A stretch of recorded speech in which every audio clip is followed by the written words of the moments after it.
One vote Tuesday could have more effect on your life than all the ballot measures put together. Many of you will vote for a state comptroller. Just hearing the word comptroller puts me to sleep, but this position's important.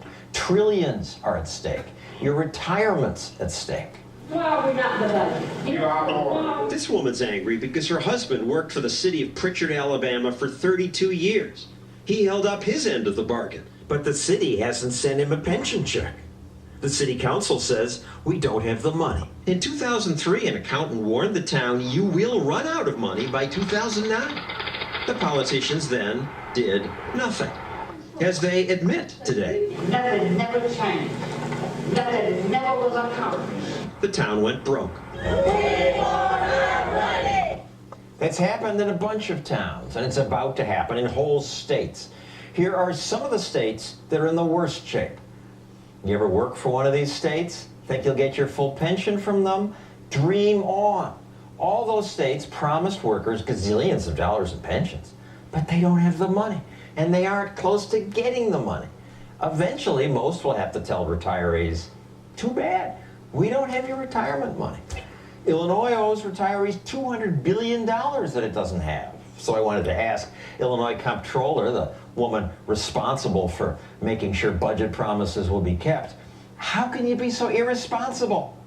But she wouldn't return our calls. Neither would most of the politicians in charge in the other worst states. How can they sleep at night knowing that workers expect pensions, but the politicians have spent their money elsewhere? At least the Comptroller General from the 11th worst state, South Carolina, did agree to talk. He's Richard Eckstrom. Richard, thank you for being willing to talk about this. But you acknowledge there's a big problem? Well, it certainly is. It's a huge problem of immense proportion. We have a deficit or debt in our retirement system of well over $20 billion. Some estimates put it as high as 30 to 35 billion. And the state has no real plan in place to cover those costs. It's a massive debt, and it's one that's occurring at a time when we have other massive needs in the state. So you've been Comptroller General for 12 years. Why haven't you solved it?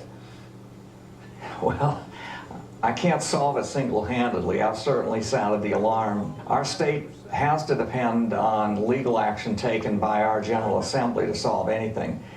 And our General Assembly has, I think, rather naively but innocently, relied on numbers that were just very rosy in their projections of what our liabilities might be. Yeah, let's talk about that. South Carolina's Employee Benefit Authority says you promise workers $20 billion more than you have. $20 billion. But even that estimate is kind to you because it assumes your state investments will grow by 7.5% a year. Right.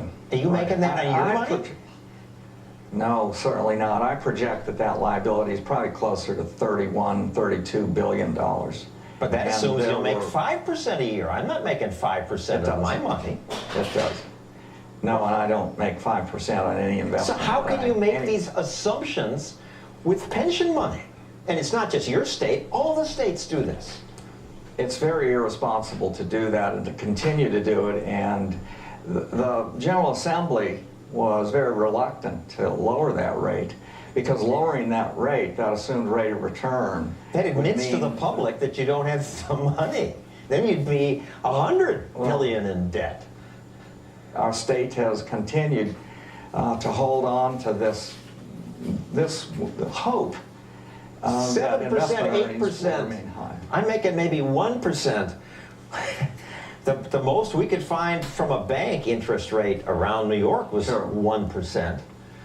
In your state, on our investment portfolio last year, we earned negative 0.4%. We can tweak the investment portfolio and move to different classes of investments. But we're not going to get to a 7.5%. But I'm not an expert. But your bureaucrats assume that. In your state retirement brochure, you tell workers, it's important to start planning for a secure financial future. But you politicians didn't. The liability has to be settled. The debt has to be paid off. There's just no way to get around that. And the plan participants, there's no fault to them for how the plan has been managed. The plan has not been managed well. So what's going to happen? Are you going to just stiff the workers? You can't legally Can't do that. but you don't have the money. Can't legally and can't morally do that. But you don't have the money to pay them.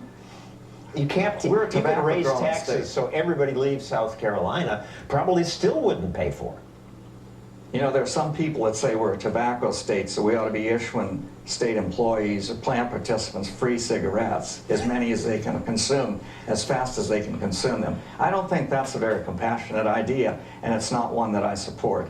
I think that the General Assembly has to decide as a matter of priority that this debt has to be liquidated. The plan has to be made whole. The General Assembly has about $8 billion a year to work with from its general fund, which is the general tax receipts of the state, that it can put into one thing or another. It can build parks in individual legislative districts. It can build post offices, walking trails, bike paths, and that sort of thing. Those are nice things to have, but you don't invest in those things when you have a hemorrhaging public pension system like we have in South Carolina. And again, you're not the worst. 10 other states are worse than you. Thank you for at least coming on to talk about it, Comptroller General Eckstrom. I should point out that 3 states have been responsible about pensions. Wisconsin, Oregon, and South Dakota have 0 pension debt. Good for them.